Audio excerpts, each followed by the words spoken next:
Hi everyone, welcome to NCERT NEET Adda 24/7। मेरा नाम है Bharti and I am your biology educator. इस पॉइंट ऑफ टाइम पे we are in the start of सितंबर, मतलब सिर्फ 8 महीने रह गए हैं आप लोगों के नीट एग्जाम के लिए and for your board exams as well. आप लोगों के आई गेस 8 महीने से कम रह गए हैं, कुछ 6.5-7 महीने आपके रह गए हैं। एंड इस पॉइंट ऑफ टाइम पे जो मेजोरिटी ऑफ स्टूडेंट्स होंगे उनका पूरा फोकस होगा कि यार अपना सिलेबस कंप्लीट करते हैं।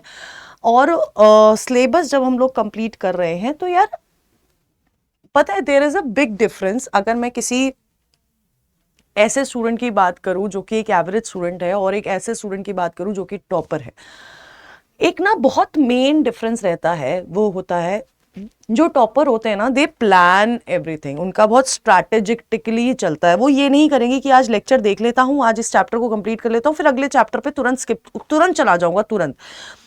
टॉपर पता है क्या करेगा? वो जो टॉपिक करेगा उसके साथ उसके क्वेश्चन प्रैक्टिस करेगा, उसके साथ उसके पीवाईक्यू, मतलब वो सब कुछ एक साथ करके जाएगा। मतलब वो तब तक आगे वाले टॉपिक पे नहीं बढ़ेगा जब तक वो प्रीवियस वाला टॉपिक खत्म ना कर सके हर एक एस्पेक्ट में।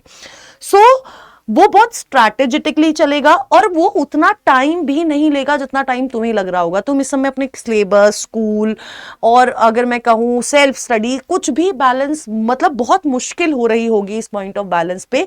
तो हमें किस तरह से फोकस करना है, किस तरह से स्ट्रैटेजिकली चलना है, ये बहुत ज्यादा जरूरी है कि हम एक ऐसा स्कोर लेके आ सके जिससे मेरा सिलेक्शन या मतलब आप लोगों का सिलेक्शन जो है वो एक एमबीबीएस कॉलेज में हो जाए। क्योंकि मैं आपको बहुत क्लियरली बता रही हूं गाइस कि आप लोग, अगर आप बात कर रहे हैं फॉर यू ऑल गाइज, आप मान के चलिए, देखो मार्क्स आएंगे लेकिन मार्क्स के बेसिस पे जो आपको रैंक मिलने वाली है ना, उस रैंक पे आपका कॉलेज डिपेंड करता है। और आप मान के चलिए कि अगर आप ओबीसी, ईडब्ल्यूएस, जनरल कैटेगरी के कैंडिडेट हैं, आपकी रैंक 25,000 से कम होनी चाहिए, तब आपको एक गवर्नमेंट कॉलेज मिलेगा। और अगर अच्छा गवर्नमेंट कॉलेज चाहिए तो आपकी रैंक एटलीस्ट 2 से 3,000 के बीच में होनी चाहिए।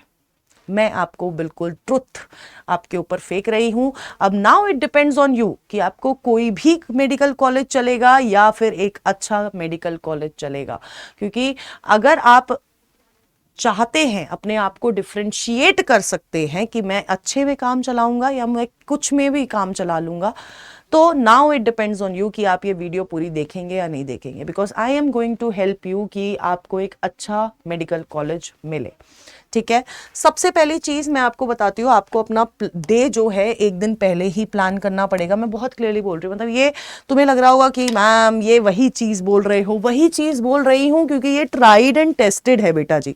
ठीक है, देखो ट्राइड एंड टेस्टेड है बहुत सारे बच्चों से, क्योंकि I am in contact with so many students और कहीं ना कहीं they use to plan their day. वो अभी भी कर रहे हैं, है ना, एमबीबीएस में है लेकिन दे प्लान देयर डे। उनको पता है कि यार उनको इतना सारा पढ़ना है। और मैं हमेशा बोलती हूँ नीट सिर्फ टीजर है बेटा, आगे एमबीबीएस में बहुत पढ़ना है तुम लोगों को। You have to plan your day. आपको ये पता होना चाहिए कि यार मेरा फिजिक्स केमिस्ट्री, क्योंकि हमें हर दिन बेटा जी हमें हर एक सब्जेक्ट को टाइम देना है। तो फिजिक्स, केमिस्ट्री, बायोलॉजी में मैं कल कौन कौन से टॉपिक करने वाला हूं और ये आपको पता होना चाहिए कल के लिए। बट एक ओवरऑल आपको एक 1 वीक प्लान आपके पास होना चाहिए कि यार मैं इस हफ्ते में फिजिक्स में एक ये चैप्टर कंप्लीट कर दूंगा। ठीक है, एक चैप्टर कंप्लीट कर दूंगा। मैं केमिस्ट्री में भी एक चैप्टर कंप्लीट कर दूंगा। और लेकिन मैं बायो में मैं 2 चैप्टर कंप्लीट कर सकता हूं क्योंकि एक बड़ा चैप्टर एक छोटा चैप्टर है। ठीक है, तो आपको इस तरह से एक वीक का प्लान बनाना है। डेली हर संडे बैठो, रात को एक वीक का प्लान बनाओ। Give your self targets, target के साथ रिवॉर्ड भी रखो कि अगर मैंने कर लिया ना तो I will go somewhere out, है ना, मैं ये अपनी फेवरेट चीज मंगा के खाऊंगा। लेकिन ये करो, है ना, you have to plan your day. यार मैं ये चैप्टर करूंगा। अब मैं आपको बता रही हूँ ये चैप्टर जब आप करते हो ना, जैसे कि मैंने बताया, अगर कोई एक टॉपर स्टूडेंट है, अगर वो कोई chapter, for example he is doing human reproduction, और वहीं पर एक एवरेज स्टूडेंट है ना, वो भी ह्यूमन रिप्रोडक्शन कर रहा है। एवरेज स्टूडेंट मैक्सिमम गलती पता है कहाँ, वो क्यों एवरेज बन के रह रहे हैं? वो इसलिए रह रहे हैं कि वो यार वो पढ़ लेंगे, टीचर ने पढ़ाया, मैंने पढ़ लिया, जो टेस्ट हुआ वो टेस्ट देके आ गया, मेरा खत्म। ऐसे नहीं चलता। ये क्या करेगा? ये ह्यूमन रिप्रोडक्शन टीचर से ही पढ़ रहा है, क्लास ले रहा है क्योंकि रेगुलर। ठीक है, ये खुद भी पढ़ेगा, खुद से एनसीईआरटी भी पढ़ेगा, खुद से पिछले साल के पीवाईक्यूज भी करेगा, पीवाईक्यूज के साथ साथ जो डीपीपी मिली है वो सारी करेगा, और अपने साथ साथ एक एक्स्ट्रा क्वेश्चन प्रैक्टिस भी करेगा। ये सब एक साथ करेगा, उसके बाद ही अगले चैप्टर रिप्रोडक्टिव हेल्थ पे बढ़ेगा, उससे पहले नहीं बढ़ेगा ये। तुम क्या करोगे, तुम ह्यूमन रिप्रोडक्शन पढ़ लोगे, टीचर ने जितना पढ़ाया ठीक है, जो डीपीपी मिली वो ठीक है, और डीपीपी मिलने के बाद तुम सीधे भाई साहब अब पहुंचोगे रिप्रोडक्टिव हेल्थ पे, आ जाता हूं, टेस्ट भी हो गया है, इतने मार्क्स आ गए, खत्म। वहीं फंस जाते हो, फंस जाओगे, मैं बता रही हूं। और फंस गए तो ऐसा फंसोगे कि उस गड्ढे से बाहर निकालना मुश्किल हो जाएगा तुम लोगों को, ठीक है। तो ये आपको ध्यान रखना है, ठीक है। अब आप लोगों को जो भी आप दिन में पढ़ रहे हो, लास्ट में एक आधा घंटे का सेशन, 30 मिनट सेशन आपको रखना है, जिसमें बस आपको ना ऐसे करके पेज पलटने और देखना है कि हाँ ये पता है, ये पता है, ये पता है।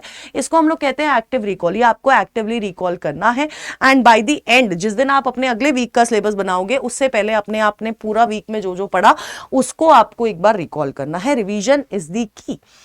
आपको ऐसे कंटेंट ढूंढना है, ऐसे एजुकेटर, ऐसे टीचर्स ढूंढने पड़ेंगे, ऐसा मटेरियल ढूंढना पड़ेगा, ऐसा डीपीपी ढूंढना पड़ेगा, ऐसे क्वेश्चन प्रैक्टिस करनी पड़ेगी जो एनसीईआरटी ओरिएंटेड हो, है ना, ताकि आप बहुत फालतू की चीज, देखो हमें पता है कि इस साल का पेपर थोड़ा सा बाहर से आया है, लेकिन इसका मतलब ये थोड़ी है कि अगर मान के चलो एनसीईआरटी ये थी, इस साल का पेपर मान के चलो इतना बाहर आया है, ठीक है, इससे ज्यादा बाहर नहीं आया, मैं आपको बता रही हूं, तुम इतना थोड़ी पढ़ोगे, इतना नहीं पढ़ना है तुम्हें। नीट 2026 के लिए तुम्हें पढ़ना है इतना बस।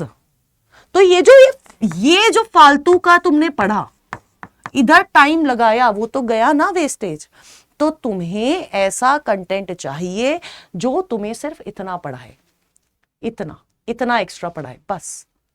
और वो हर टीचर जो पढ़ा रहा है ना उसको पता है, तुम्हें ऐसा टीचर ढूंढना है, ठीक है।